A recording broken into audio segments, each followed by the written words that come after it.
Depending on the character's roles, some liberties to keep the plot moving are unrealistic. What I'm focused on is learned behavior, something you see over time. That is why I like series, because it starts to develop a character into a person and it constrains the writer into how the character can react. If you violate the spirit of the character, then you soon will find interest in the books will disappear.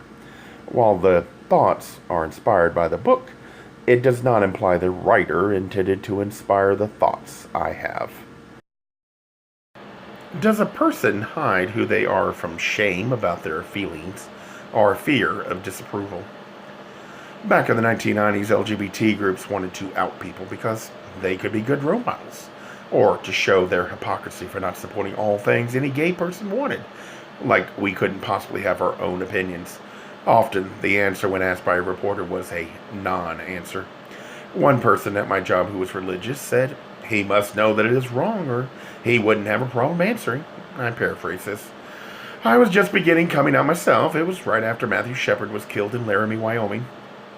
It was awkward, but I did point out that I was gay, but I don't go around wrapping myself in my sexuality. Again, I paraphrase that. It was a long time ago. Not from any ideal it was wrong or I was ashamed. I don't need to make my sexuality so important. I have no other identity. Fact is, often there is a cost to announcing you are different from the majority. Humanity wants conformity, even though we all have free will, because they do not want doubts. If you believe that you know God's wishes, that you have His words, and there is only one path, then it is a threat to you to see someone who is living as they are and having a fulfilling life. Their happiness and freedom argues against the ideal of a punishing God. Out of fear of bodily harm or fear of not being acceptable, people shut down. Fear and shame are taught, but that doesn't mean the person believes their feelings are wrong, only that we understand there are dangers and we have to decide at each moment how much danger can we afford to be ourselves. Children have been thrown out on the streets by parents who claim they offer unconditional love, friends who will expose you out of malice or just to be accepted themselves. That adds to the stress, and we are all talking about kids here at the mercy of parents, or in the above question, someone in need of others' attention to validate them. It is not a surprise some in the closet choose to be, but it does not mean they hate themselves. They hate they have to be on guard because of fear of others' reaction, because you can never be in control all the time. Who you are will slip through. Lucky for the ugly ducklings out there, the assumption is we are all the same, so often people ignore what doesn't fit. But that doesn't stop the anxiety that someone could notice. But hating having to live in fear is not the same as thinking who you love is wrong. It just happens. It is not a conscious act.